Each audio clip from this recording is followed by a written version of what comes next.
Pour la rentrée, Vidéotron offre un forfait mobile à prix étudiant pour tout le monde. 20 gigs pour seulement 55 $ par mois. Chiche! En gros, ça veut dire que vous n'avez même pas besoin de retourner aux études pour profiter du 20 gigs pour 55 $. Des conditions s'appliquent. Vidéotron.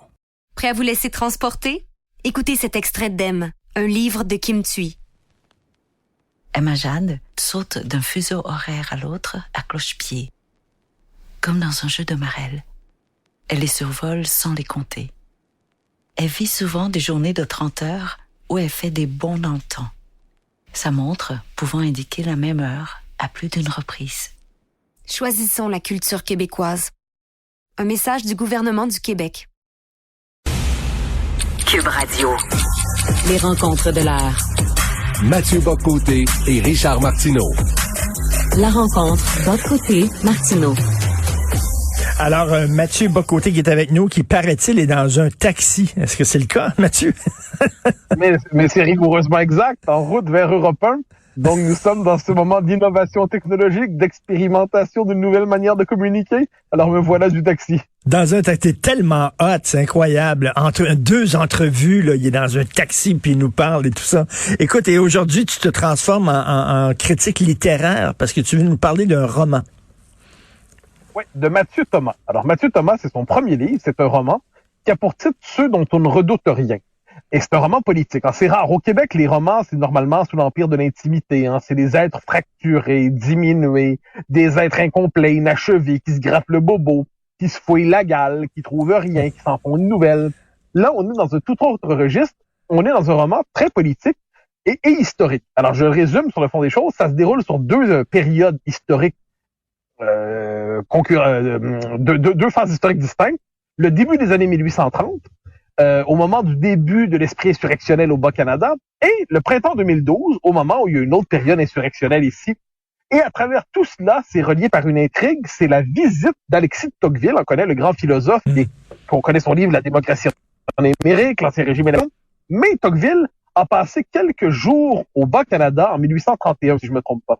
Et que fait Mathieu Thomas autour de Tocqueville? Il spécule un peu autour de sa venue. C'est l'occasion aussi pour lui de revenir sur ce passage, d'interpréter, de le romancer. Eh bien, de double plongée dans l'histoire du Québec à travers une intrigue bien ficelée, franchement, à travers une très belle plume, à travers un récit qui a le génie, autrement dit, de faire apparaître le Québec, justement, non sous le signe de l'intime, sans que les personnages soient sans personnalité. Les personnages sont vivants, sont complexes. Mais c'est vraiment authentiquement politique, historique. Ça nous permet de brasser l'histoire du Québec autrement. Écoute, on a des petits problèmes techniques. On va essayer de continuer la conversation, mais si c'est trop compliqué, je devrais y mettre un terme, malheureusement. Mathieu, que disait Tocqueville du Bas-Canada? Je suis intéressé à savoir ça. Les textes ont été rassemblés une première fois en 71, je crois, il y a plus récemment par Claude Corbeau. Il y a une formule très simple. Il vient ici et il comprend une chose. Rien n'est plus triste pour un peuple que d'être conquis. Il remarque ça quand même.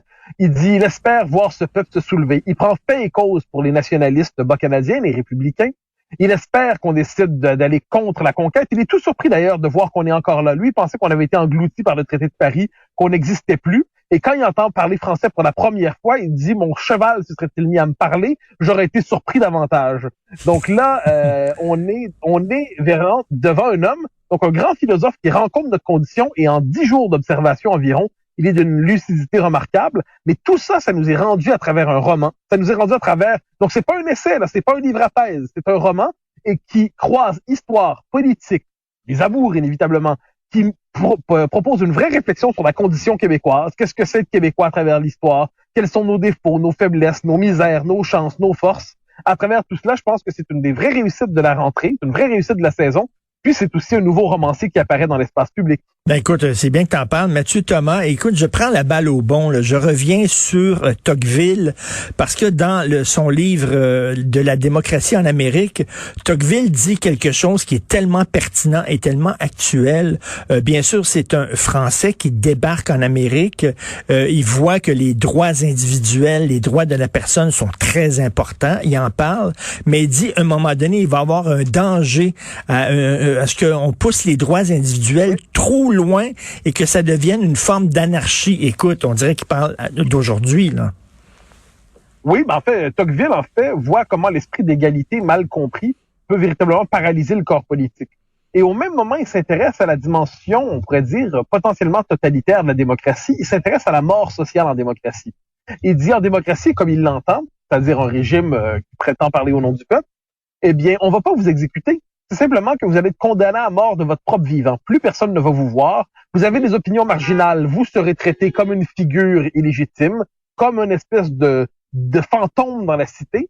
Et Tocqueville, autrement dit, est probablement un de ceux qui a le mieux compris la psychologie des dérives de l'égalitarisme, les dérives d'une société socialisée. De ce point de vue, je pense que ça demeure un philosophe à toujours relire et qui nous éclaire sur notre condition et qu'il se soit penché sur la condition québécoise. Puis avec la condition québécoise, il renoue avec la dimension nationale, la passion nationale, ce qu'on appelle le nationalisme aujourd'hui.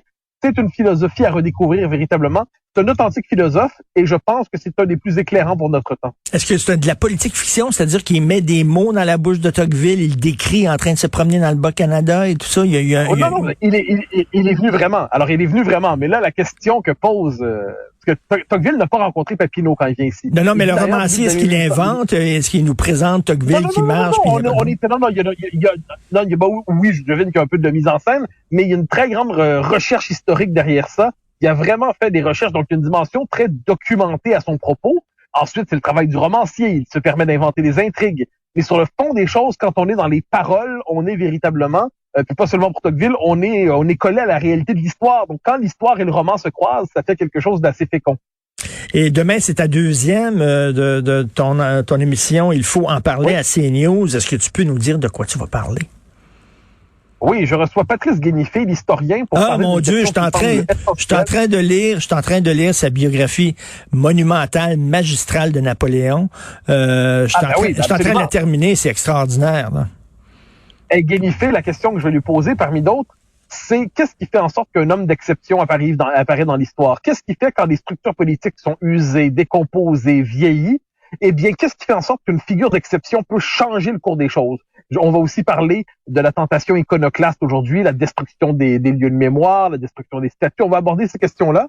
Et j'aurai 2 éditoriaux comme il se doit, mais ça, j'en garde la surprise pour l'émission. Mais mon invité, Patrice Guénifé, est un esprit absolument supérieur, un des grands historiens français aujourd'hui. Et je suis très heureux de le rencontrer. Un des grands biographes. En plus, sa biographie est écrite de façon extraordinaire. Donc, écoute, c'est certain qu'on va regarder ça. Merci beaucoup. On te laisse dans ton taxi entre 2 entrevues. Au grand plaisir. Salut, bye. Bye, bye.